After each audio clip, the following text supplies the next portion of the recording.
There's a beautiful Robert Fulham quote that says, "Don't worry that children never listen to you. It's a worry that they are always watching you." Hi, I'm Gozie Okure. Welcome to my YouTube channel. In this channel, we discuss faith, books, and reading, and how we can leverage them for success in life. Please subscribe to my channel. You will love what we do here. I assure you. Thank you. In today's video, we will be discussing the 5 tips that made my children avid readers. The 5 tips that made my children avid readers. And I'll start with the story.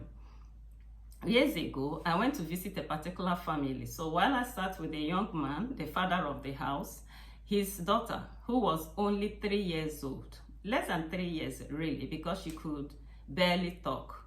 This child was talking to the father, and for emphasis, she was pulling her ears. She was seriously pulling her ears and talking with so much seriousness. And I asked the young man, who does that? And he said that it is his wife. You see, children will do what we do. Now, the very first tip that made my children avid readers is that I modeled reading for them. Yes, I modeled reading for my children. Now, before I got married, I had a passion for reading. I'm a serious lover of books, so it was easy for me to read, and it was easy for my children to see books in my hands. I started off reading romantic books, started reading storybooks, but later I began to read inspirational books, and when my children were born, it was easy for books to be seen everywhere around me. Okay, so it's natural for them to start reading because that's what they saw me do. You see, in the womb, before children are born, there are very little activities that took place in the womb. So when a child is born into a home, that home represents the world to that child. The child doesn't know what happens in the home of your neighbors. She doesn't know what happens in America or UK. The only thing that that child knows that represents the world to her is your home.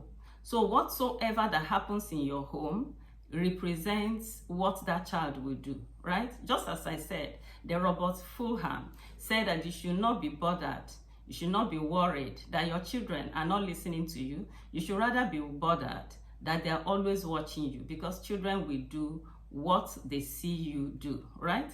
Our children will do what they see us do. So that's the very first thing. I modeled reading to them. Now, why is it so important for you to model reading to your children? It's because what they see you do is what they do. Now, the second reason why it's so important for children to see you read is the fact that as a parent, it's what you know that you will teach your children. It's what you know that you teach your children. So if you're a parent and you're not reading anything, you're going to raise vain children. What will you teach your children?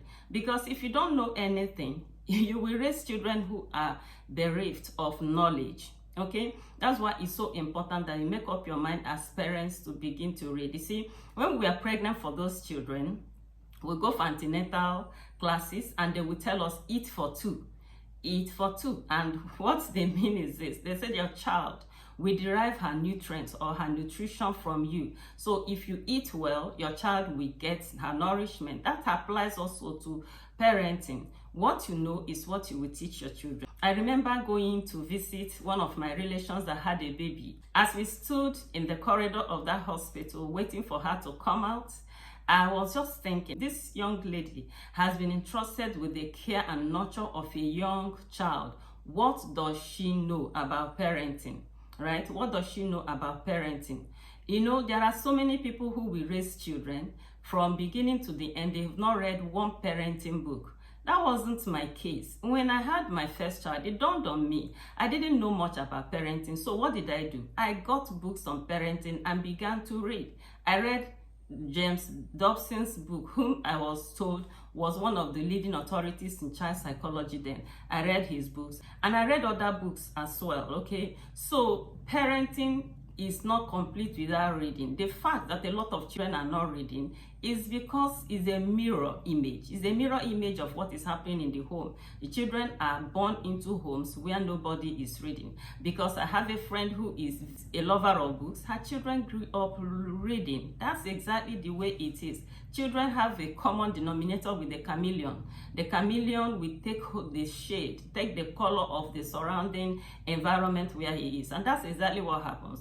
Children will take up whatever happens in the home. So if the parents are reading, they will read. So that was the very first thing I did. I modeled reading for my children, and you can do that as well.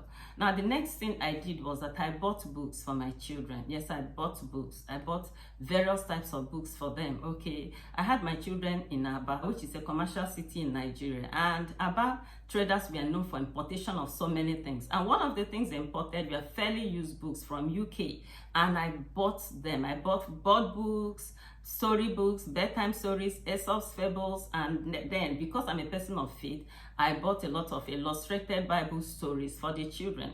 So my children came into the home, they saw me reading, and they saw books everywhere because I bought the books, you know, a lot of books that were good for their ages, and they had varieties of them to read.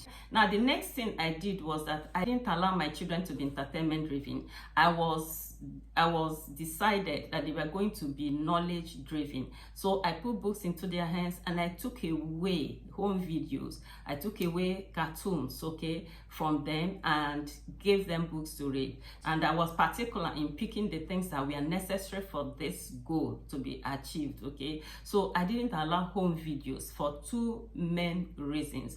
Home videos was a no-no. In fact, my children came during the years when home video was a big issue in Nigeria. At that time, it was even a business. Some people will rent shops for people to borrow films and watch. So many people were watching videos all around me, but because I didn't want to distract the attention of these children, I didn't allow anybody to watch home videos in my home for two major reasons. One is the fact that I didn't believe in some of the things that were being aired in the home videos. A lot of them were mirroring the negatives in the country, and I didn't want my children to expose their minds to the negatives that were being portrayed in those videos, right? Because they were quite young, and I know the power of the mind. It's Sister Joyce Meyer that would say that where the mind goes, the whole body goes. Okay, so the mind is very powerful. So I didn't want my children to capture all the negatives that were happening in those home videos, right? So I made sure that everybody who was around me, anybody who lived in my home then, understood that no home video in my home, right? Okay, so the next reason why I didn't want home videos in my home is the fact that I believe that the human mind does not have the capacity to withhold too many passions at the same time. Yes, I say that again, that the human mind does not have the capacity to withhold so many passions at the same time. So if a child is in school, you want that child to excel in school, why putting the screen in his hands? Because when you introduce the screen, you are introducing other passions, and that child will not be able to focus fully in his academics, okay? So that was another reason why I did not allow the screen for them. I didn't want their passions to be, I didn't want their focus to be divided. The Bible will say that where the eye is single, the whole body is full of light. I just wanted them to be knowledge driven, and that was why I didn't want home videos in my home. And it's so important that you do not put the screen into the hands of your children so that you do not divide their focus. Now, the next thing I did is that we invested in educational blocks and toys. Now, there are some toys that are not just toys, but they are things that will task the brain of the child. They are things that will make the child think. Okay, so we invested in things like that. They had Play-Doh, they had sketches, they had blocks, and all those beautiful things that helped to stimulate their interest in creativity, and they were able to maximize those blocks. Now, the last thing I did, the fifth tip that gave my children a reading culture was the fact that I gave them attention. Yes, when my children were young, I had time for them.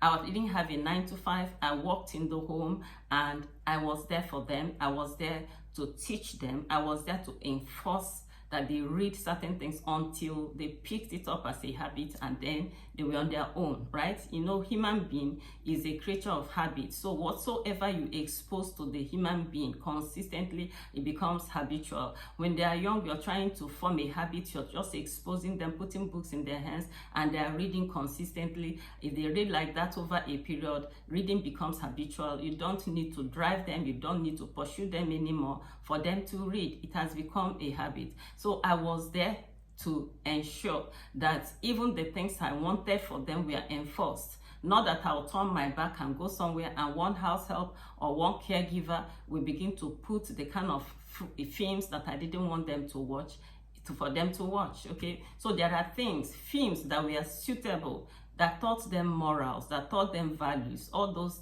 type of films were welcome, but mostly during weekends. During the week, nobody watched nothing, whether educational or nothing. You come back from school, you eat your food, you do your homeworks, and then you read. Then weekend, they had time to watch all manner of beautiful things that they could watch, because I mean, children should not be deprived of entertainment completely, but it's just that there should be a balance. God is a God of balance, okay? So there should be time for work and there is time for leisure. There should be time for entertainment. But when you miss the two, then you have issues. Okay, everything should be in proper balance. That was exactly what I did with my children, and at the end of the day, they came out as avid readers. You know, while I was preparing this video, I was full of smiles, because I remember the particular day that my first daughter went to ShopRite. She wanted to go and buy something. I don't know exactly what it was she went to buy, but I know she left the house with 7,000 naira. Now, the issue was that before she entered ShopRite, there was a bookshop on her way.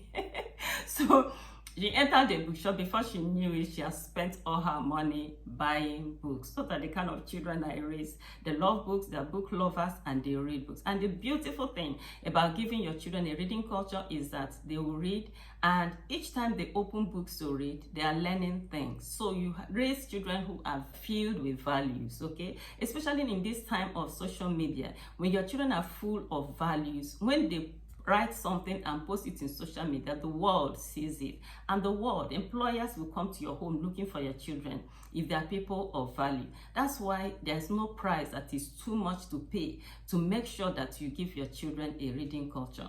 Thank you so much for being a part of this beautiful video. I want to encourage you to subscribe to my channel and to watch more of my videos, because I've dealt on different aspects of children and book reading.